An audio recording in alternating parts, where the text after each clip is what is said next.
We are gathered here to fill you with fear and give you a treat for your ears as we invade your mind with our scary rhymes and some tales that can be gory.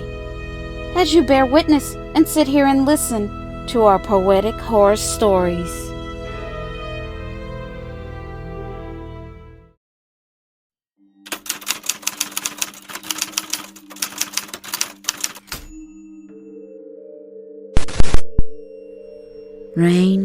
Rain goes away and comes back some other day. This is a prayer that the world prays, because now it feels like it's been raining 40 days and 40 nights without any ending in sight. We know this has happened before, but it happened a very, very long time ago, when God washed away all sins that has been created and caused by man. Yes, this seems to be a biblical event. I can't believe this is real and happening all over again.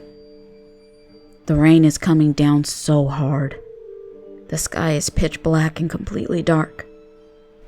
Per the news reports coming in from all over the world, the ocean, lakes, rivers, levels are rising higher.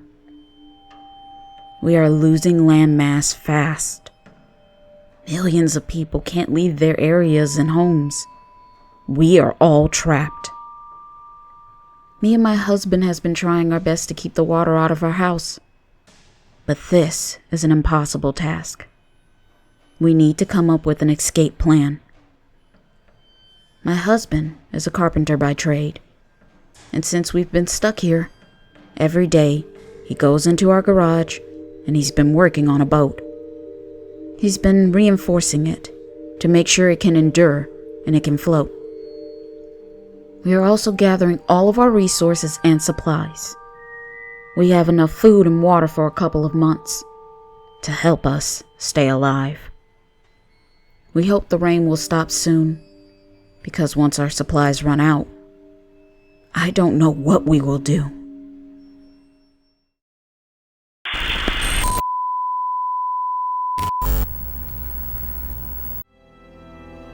This is just a friendly reminder to please like and comment to let us know how we are doing so far. We would love to hear from you all. And if you're new, please subscribe and become a part of the PHS crew. And we thank you.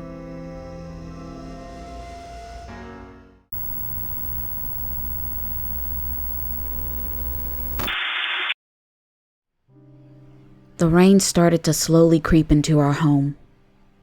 We knew this was a sign that we needed to go. So we completed packing up the boat. Besides food and water, we made sure we had batteries, a first aid kit, flashlight, and a CB radio. And we also have Logan, our dog. Fortunately, me and my husband are outdoors people. We like to go camping and fishing. So we had on hand fishing poles and camping gear.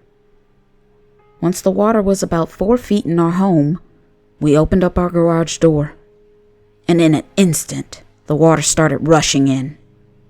We quickly got into the boat, trying to make sure we didn't capsize and turn the boat over. The boat was about the size of a houseboat, with a cover on top of it. It was small, but we had a good amount of space for me, my husband, and our dog.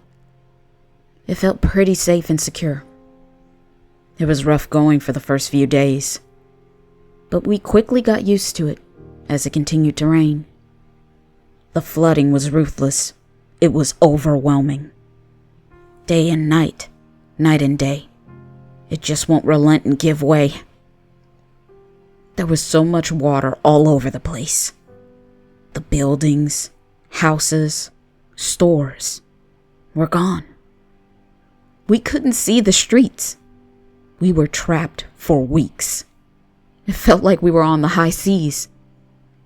We rationed our food and water intake, so we would eat and drink every other day. It worked for a while. We thought we would be okay. But unfortunately, things changed. It was still raining really hard. It's now been raining non-stop for over a month. We haven't seen people. We haven't seen land.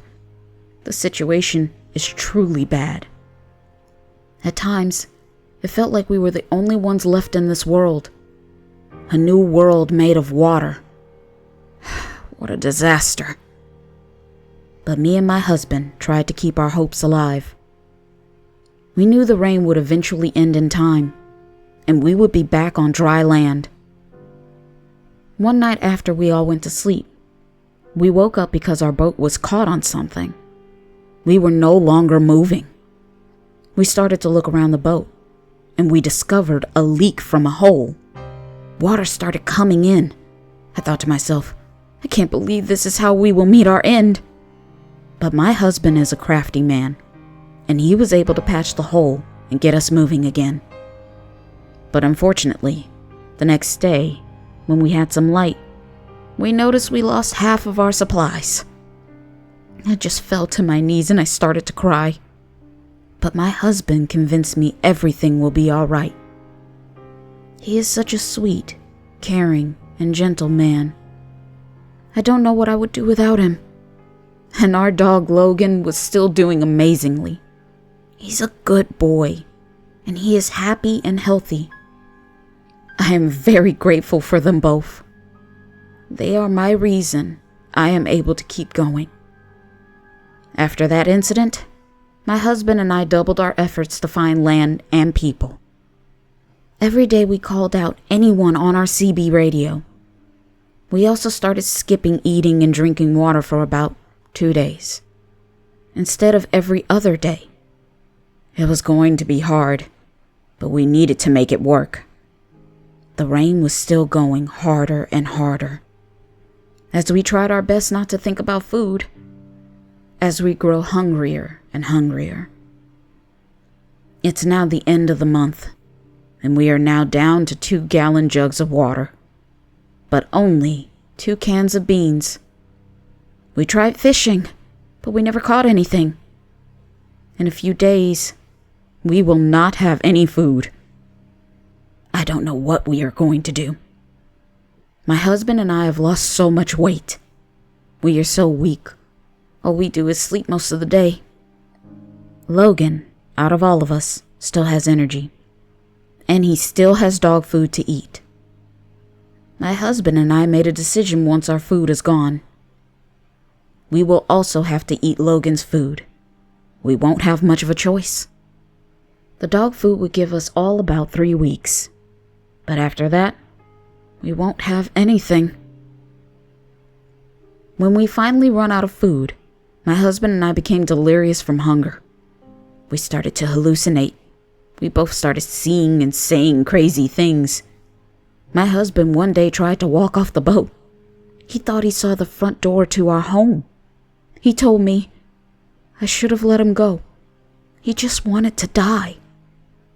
I had to admit, so did I. That next night after the incident, with our stomachs rumbling from hunger pains, my husband said that's it. He told me it was either us or Logan. I couldn't believe what my husband just said.